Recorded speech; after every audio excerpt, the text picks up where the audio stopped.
He was never meant to be remembered, a nameless slave, a forgotten warrior, just one more victim beneath Rome's iron heel. And yet, he became the greatest threat the Republic had ever faced.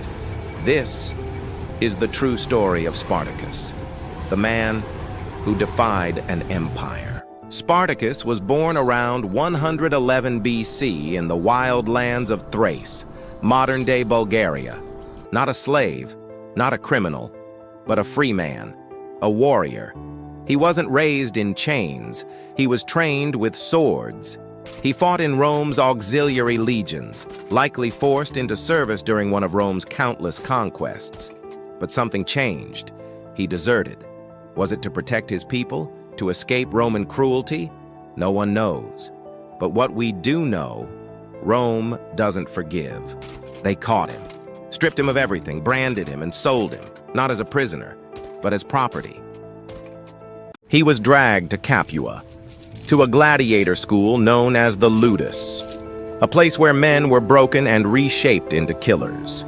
Training began at dawn and ended in blood. Steel clashed, bones shattered, screams echoed daily. For most, this was death on delay. But Spartacus? He endured. He watched. He learned. And he planned.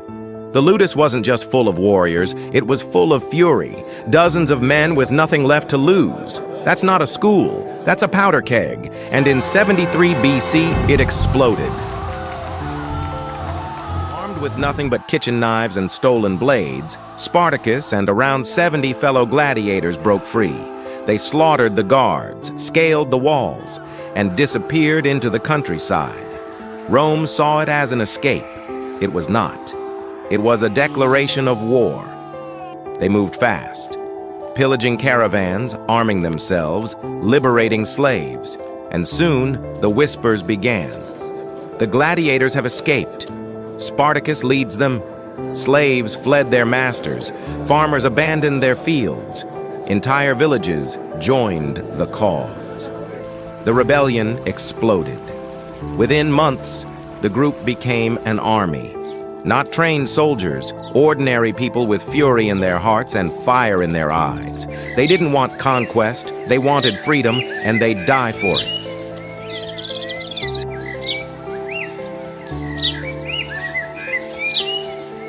Rome laughed.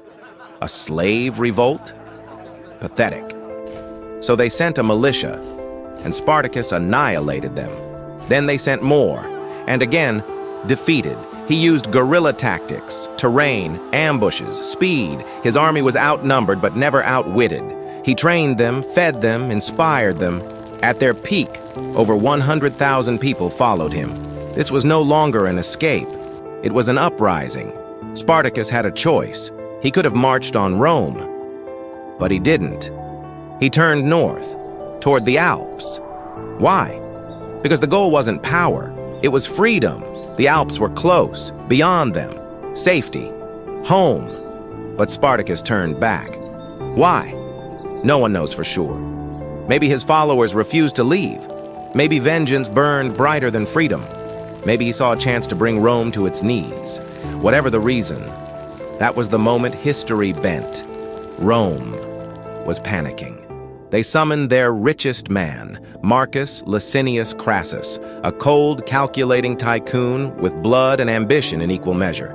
He commanded 8 full legions, and he didn't play games. Crassus brought back decimation, an ancient horror where every 10th man was executed for cowardice. Rome wasn't trying to win. It was trying to crush. Spartacus tried to escape to Sicily, hoping to ignite rebellion there.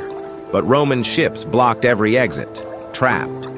So he turned one last time, south, toward the Silarus River, where his fate awaited. The morning of the battle, Spartacus killed his own horse. "If I win," he said, "I'll have plenty more. If I lose, I won't need one." He fought beside his men, not behind them, not commanding, bleeding. His army was desperate. They fought with farm tools, kitchen knives, and makeshift spears. They broke Roman lines again and again, but Crassus had numbers. discipline, armor. Spartacus was wounded twice, then again and again. Yet he fought his way toward Crassus himself. He never reached him. Spartacus was cut down, his body never found. The Republic celebrated with cruelty. 6,000 rebels were captured. Crassus had them crucified along the Appian Way. From Capua to Rome, the roads were lined with broken bodies, a warning to the world, a show of power. But what Rome didn't understand was that Spartacus had already become something greater.